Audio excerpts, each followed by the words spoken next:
दोस्तों, welcome to my YouTube channel आध्यात्म और विज्ञान। पिछले वीडियो में मैंने आपसे बात की थी ट्विन फ्लेम जर्नी के सच के बारे में, जिससे बहुत से लोगों ने एग्री किया, बहुत से लोगों ने डिसएग्री किया। कोई बात नहीं, क्योंकि हर कोई किसी भी चीज़ को अपने दृष्टिकोण से देखता है। और मुझे बहुत खुशी है कि आप लोगों ने अपने विचार मेरे साथ साझा किए। आपको जो जैसा महसूस हुआ या जैसा आपने जाना है, जैसा आपको पता चला है, आपने उस विचार को यहाँ पर रखा और मुझे उस बात की बहुत खुशी है। मैं आपका धन्यवाद देती हूँ। और जिस तरीके से मैंने जर्नी को समझा है, मैं उस बारे में ज़रूर बात करूँगी, क्योंकि ये हमारी जर्नी है। तो इसके बारे में मैं बहुत डीपली बात करना पसंद करती हूँ। मैं जिस तरीके से अनुभव करती हूँ या जिस तरीके से मैंने उसको समझा है, जिन माध्यमों से मैं जानने का प्रयास कर रही हूँ, तो वो मैं ज़रूर आपके साथ साझा करती हूँ। तो आज हम इस जर्नी के सच के बारे में बात करेंगे। ये है ट्विन फ्लेम जर्नी के सच का दूसरा चरण। मैंने पिछले वीडियो में कहा था कि नहीं मिलते हैं। बहुत से लोगों ने कहा मिलते हैं, हम जर्नी में हैं, हम शादीशुदा हैं। बहुत अच्छी बात है, आपको बहुत बहुत बधाई है इस बारे में कि आप अपने ट्विन फ्लेम के साथ शादीशुदा हैं। अब हम इसके अगले चरण में जाते हैं कि क्यों मैंने ये बात रखी थी। मैंने किसी एक पर्टिकुलर वीडियो को देख करके नहीं कहा था, बल्कि मैं जिस सोल पर्पस को फॉलो कर रही हूँ, उस पर्पस के हिसाब से मुझे स्टडी करना बहुत ज़रूरी है।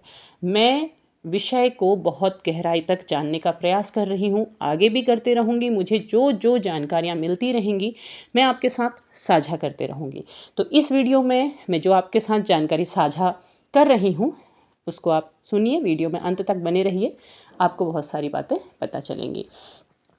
देखिए, ट्विन फ्लेम जर्नी के बारे में बहुत से लोग बहुत सी बातें बताते हैं, और बहुत से लोग बहुत अपने सब्सक्राइबर या व्यूवर्स बढ़ाने का हैं, या फिर जो उन्हें अनुभव होता है, मैं किसी पर ब्लेम नहीं करना चाहूँगी, जो उन्हें अनुभव होता है वो कहते हैं कि हाँ, आप ट्विन फ्लेम जर्नी में हैं। अब ऐसा हर किसी से कहा जा रहा है, तो अचानक से इतने ट्विन फ्लेम कैसे आ गए धरती पर? ये एक प्रश्न है।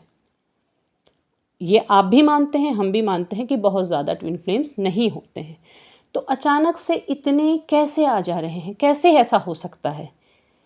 क्या कलयुग में, जहाँ पर हम आने वाले भविष्य में कल्कि अवतार की अपेक्षा कर रहे हैं, और उससे पहले हम ये कह रहे हैं कि बहुत से दिव्य अवतार धरती पर हो गए, जब बुराई अपने चरम की ओर बढ़ रही है, एक प्रश्नवाचक चिन्ह है। हो सकता है ईश्वर कुछ करना चाह रहे हों, तो ऐसा भी हो सकता है। चलिए हम उनकी बात को स्वीकार करते हैं। लेकिन ट्विन फ्लेम जर्नी में मैं क्यों कह रही हूँ कि नहीं मिल पाते हैं, उसके पीछे आपने मुझे शिव शक्ति का तर्क दिया था। तो आज उसी तर्क को हम साथ में लेकर के बात करते हैं। हम बात करते हैं माता सती की। इस बात को आप भी स्वीकार करेंगे कि माता सती का स्वरूप हो या माता पार्वती का स्वरूप हो, उन्होंने मानव शरीर में अवतार लिया था। माता सती ने मानव शरीर में अवतार लिया और बहुत जल्द ही वो शिव को पहचान गई और उनसे विवाह के लिए प्रयास करने लगी। और माता सती ने किसी भी प्रकार की कोई साधना नहीं की। उन्होंने साधना नहीं की, और उनके जो सामान्य प्रयास थे, उन प्रयासों को शिव जी ने स्वीकार कर लिया। और शिव भी, क्योंकि उनके ही फ्लेम थे, तो उन्होंने उन्हें उसी प्रकार से स्वीकार कर लिया, क्योंकि वो भी उन्हें पहचान गए और उन्होंने शादी कर ली। इसके बाद कथा में आगे क्या है? इसके बाद कथा में कुछ समय उनका साथ में बीता, और उसके बाद एक घटना चक्र घूमा, एक घटना चक्र सामने आया, जहाँ पर माता सती अपने पिता दक्ष प्रजापति के घर यज्ञ में शामिल हो जाती है बिना शिव की अनुमति के। शिव ने उन्हें मना कर दिया था, लेकिन वो नहीं मानती हैं और वो दक्ष प्रजापति के यहाँ शामिल हो जाती हैं। अब आपको कथा ये पता है कि दक्ष ने उनके पति यानी भगवान शिव का बहुत अपमान किया, जहाँ वो क्रोधित हो गई और अपने पति के अपमान को स्वीकार नहीं कर पाई और उन्होंने वहाँ की यज्ञ कुंड में, हवन कुंड में अपने शरीर को समर्पित करके अपने प्राण त्याग दिए। अब मैं इस कथा के दूसरे हिस्से की बात करती हूँ जो प्रकट नहीं है। माता सती कौन थी? माता सती स्वयं आदि शक्ति थी, किंतु वो मानव शरीर में थी और मानव शरीर में वो शक्तियों का एक बूंद मात्र उनके शरीर में विद्यमान था, जैसे हम सब के शरीर में ईश्वर एक बूंद के रूप में विद्यमान है और वो महाशक्तियाँ उनके शरीर में जागृत होनी आवश्यक थी।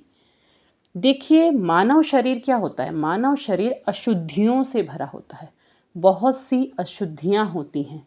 जब तक वो पूरी की पूरी अशुद्धियाँ हमसे बाहर नहीं होंगी, तब तक ईश्वरत्व, जो ईश्वर रूपी जो तत्व है, जो पूर्ण क्या है, पूर्ण ब्रह्म है, जो पूर्ण शक्ति है, वो हमारे शरीर में प्रवेश नहीं कर सकती है। अब यहाँ पर को मैं थोड़ा सा कथा से हटूंगी। आप कह सकते हैं कि बहुत से लोग जो जिनमें दिव्य शक्तियाँ आती हैं, जो विशेष रूप से जिनको हम ईश्वर का एक रूप मान करके पूजते हैं, वो हमारी समस्याओं का निदान करते हैं, आप कहेंगे उनके शरीर में कैसे आ रही हैं? तो वहाँ पर तर्क ये है कि वो ईश्वरीय शक्तियाँ उनके ऑरा मंडल में आती हैं। ऑरा शुद्ध होता है, शरीर अशुद्ध है।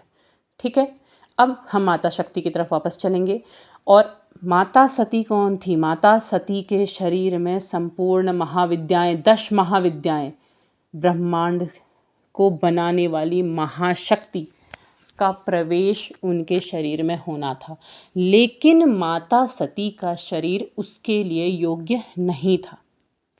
माता सती को शिव ने बहुत बार प्रयास किया कि वो उन्हें उस योग्य बना सके, उन्हें साधना के मार्ग में ला सके, किंतु माता सती अवेकन नहीं हुई थी। वो थी तो सही, उनमें अंश था, किंतु वो उस शक्ति स्वरूप में नहीं आई थी। वो शक्तियों को उनके शरीर में प्रकट होना था और दक्ष प्रजापति का जो यज्ञ भूमि थी वो क्षण था जहाँ शक्तियों को प्रकट होना था।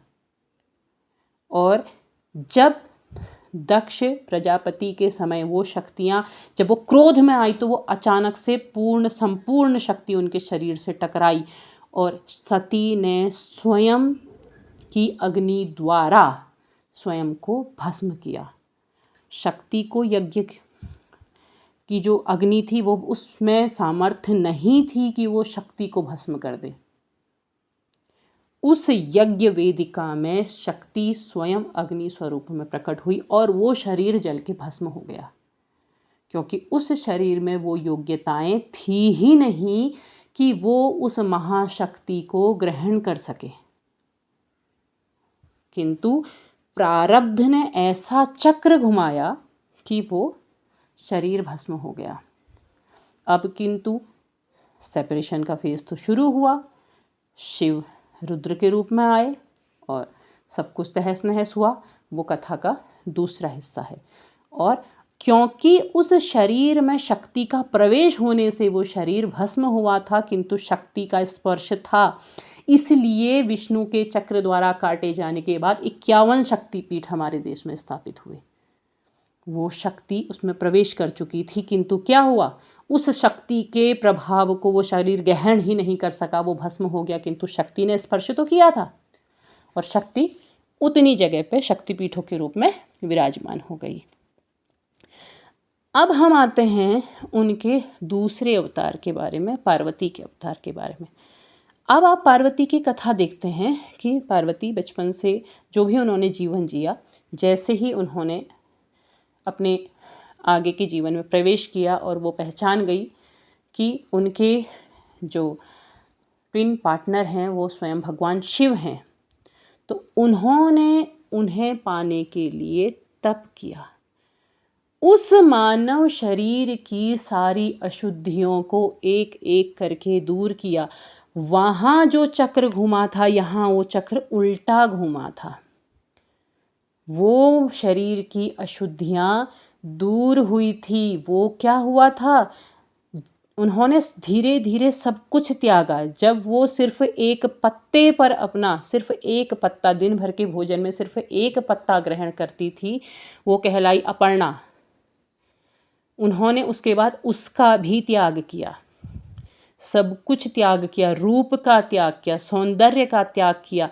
उनके उस तप से उनका शरीर इतना काला और इतना कमज़ोर हो गया, उनका वो स्वरूप कालिका कहलाया। यदि आपने उनकी कथाओं को गंभीरता से पढ़ा है तो आप वहाँ जानेंगे उन्होंने उस सब चीज़ का त्याग किया। जब उनके शरीर से वो सारी की सारी अशुद्धियाँ समाप्त हो गई, जब उनका शरीर उस योग्य बन गया कि वो अब उस महाशक्ति के स्वरूप को ग्रहण कर सकता है, तब भगवान शिव ने उन्हें स्वीकार किया था। भगवान शिव उनकी परीक्षा नहीं ले रहे थे, वो उस गलती को नहीं दोहराना चाहते थे जो सती के समय हुई थी। वो उस शरीर को उस योग्य बना रहे थे, क्योंकि वो जानते थे कि इस शरीर ने शक्ति को फिर से धारण करना है। वो शक्तियाँ जो उनके चारों ओर अदृश्य रूप में विद्यमान है, वो डिवाइन तब बनी। आज हम डिवाइन मस्कुलाइन और फेमिनाइन कहते ही इस बात से प्रसन्न हो जाते कि हम डिवाइन हैं, यानी कि दिव्य हैं। दिव्य ऐसे नहीं होते हैं, दिव्य बनना पड़ता है। दिव्यता को अपने अंदर ग्रहण करना पड़ता है, स्वीकार करना पड़ता है, और वो तब जब हमारा शरीर उसके लायक बनेगा, जब हम अपने जीवन की सारी अशुद्धियों को दूर कर रहे हैं। केवल किसी को प्राप्त करना या अपने कामेच्छा की पुष्टि करना दिव्यता नहीं होती है। जीवन में विवाह करना और संतान उत्पत्ति करना सोल पर्पस नहीं होता है, वो हर कोई करता है। तो पार्वती जब उस दिव्यता के लायक बन गई, जब उन्होंने सब कुछ त्याग दिया, वो इतनी दिव्य हो गई, उनकी सारी बुराई, सब कुछ खत्म हो गया, सब मोह खत्म हो गया। मानव शरीर का मोह क्या होता है? रूप, सौंदर्य, धन, पैसा, मान सम्मान, एक अच्छा परिवार, एक अच्छा प्रेम जिसे हम चाहते हैं वो हमें मिल जाए, ये चाह तो होती है। उन्होंने उस सब चीज़ को ख़त्म कर दिया। वो उस स्थिति में पहुंच गई जहाँ पर उन्हें शिव ना भी मिले तो भी वो शिव की हो चुकी थी, वो शिवमय हो गई थी।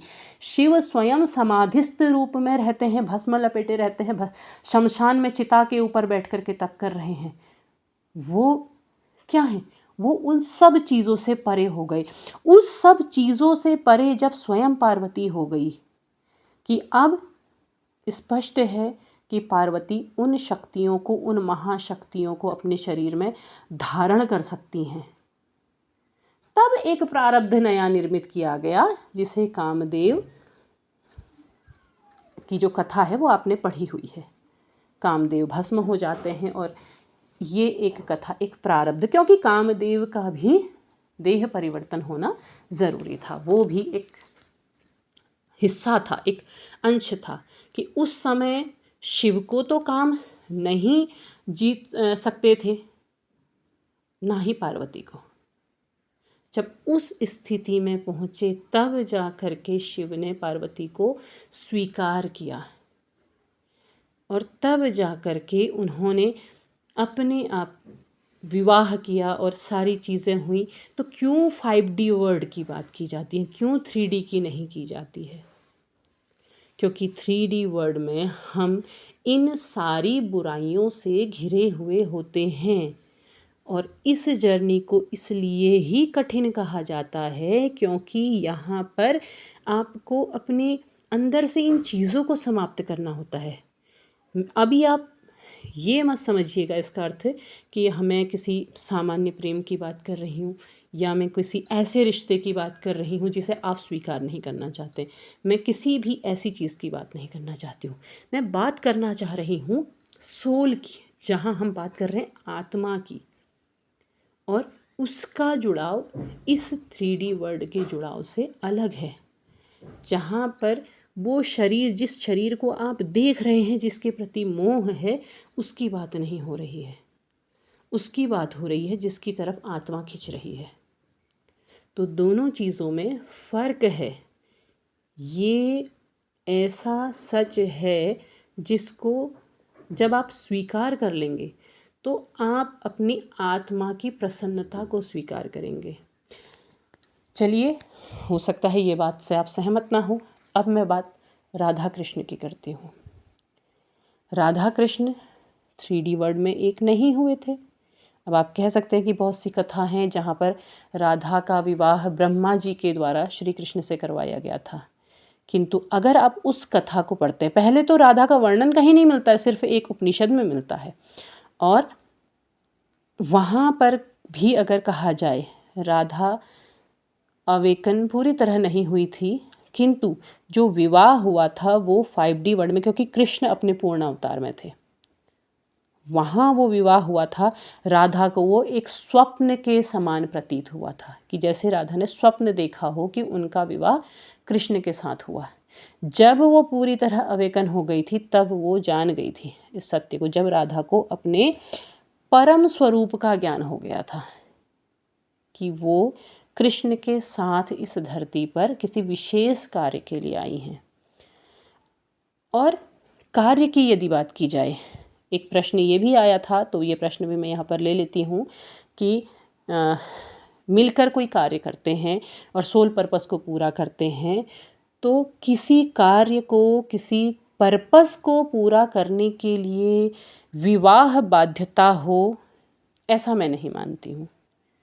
यदि आपका कोई सोल पर्पस है, आप जीवन में समाज के लिए या किसी के भी प्राणी के लिए कोई कार्य करना चाहते हैं और वो कार्य आपके विवाह से जुड़ा हो, तो ये कोई तर्क नहीं होता है। आप कार्य अगर किसी के लिए कर रहे हैं तो वो आप अपने स्तर से, यानी कि जो आपका सोल पर्पस है वो आपको जिस दिशा में ले जाएगा उस तरीके से आप कर सकते हैं। आप इतने सन्यासियों को देखिए, संत महात्माओं को देखिए, समाज के लिए कार्य कर रहे हैं, तो उसके लिए विवाह की बाध्यता तो नहीं है, किंतु वो कर रहे हैं। तो कुछ सच ऐसे होते हैं जो थोड़े कड़वे होते हैं, किंतु उनका जो परिणाम होता है वो बहुत विशेष होता है। तो आज वीडियो बहुत लंबा हो गया है, इस विषय पर फिर एक बार और बात होगी। तब तक के लिए आप अपने विचार ज़रूर मेरे साथ साझा कीजिएगा। आप चाहे सहमत हो चाहे असहमत हो, किंतु आप अपने विचार ज़रूर साझा कीजिएगा, मुझे खुशी मिलती है।